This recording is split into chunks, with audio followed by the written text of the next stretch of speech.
Trump has spoken overnight from the Oval Office. We've also had the Secretary of Defence, Pete Hegseth, sort of backing up what Trump had to say. Here's a clip. ICE ought to be able to do its job, whether it's Minneapolis or Los Angeles. I have limited time. I asked a budget and they question. Could the Secretary please address the budget? Thank you.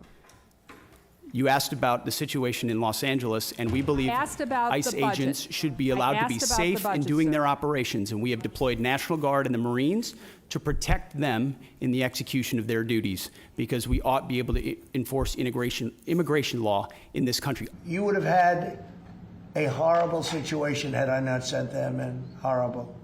You'd be reporting on a lot of death and a lot of destruction that's not going to take place. I think if you look, every night it got less and less. They were met with very strong force, the bad people, the bad, sick people that do what they do. Maria Armoudian's Associate Professor of International Relations at Auckland University with us this morning. Maria, good morning. Good morning. How are you? Good, thank you. President says they're bad, sick people and that you need the Marines and you need the National Guard to come in and to clear them out and to keep the ICE agents safe. Do you buy it?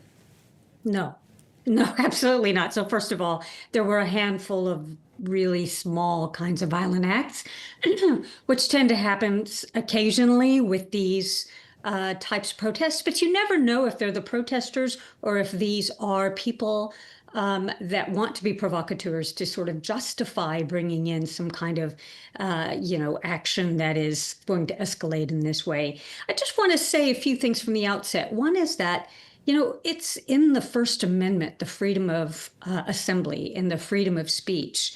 And these are things that are really getting challenged under the president. So the freedom of assembly permits people to go and do these types of protests when they have something to say and to dissent against a policy that they may see as unethical or immoral or wrong for any reason. That is the heart of a democracy. So whose decision, I mean, obviously this is going to go through the courts and it will end up in the courts. How quickly do you think this could be resolved? The challenge to the president's authority to federalise the National Guard and then also the sending in of the Marines. So where does this challenge end up? How long does it take? Yeah, it could take a long time or it could be expedited. It depends on how quickly the courts react. I am certain that Governor Gavin Newsom has asked for an expedited response by the courts, but the courts do what they want to do in terms of timing. And then, it could get resolved on the district court level, which can then get challenged, if the court says, yes, this is an illegal, unconstitutional act by the president. He hasn't even invoked the Insurrection Act. This is such an escalation. He will automatically then appeal to the appellate courts, which will then Newsom would challenge to the Supreme Court. This could take a long time. You just don't know. And then you never know if the Supreme Court is going to take on the issue. They only agree to take on issues that they think that, they want to resolve in the way they want to see the law go. Otherwise, they let something stand at the appellate court level.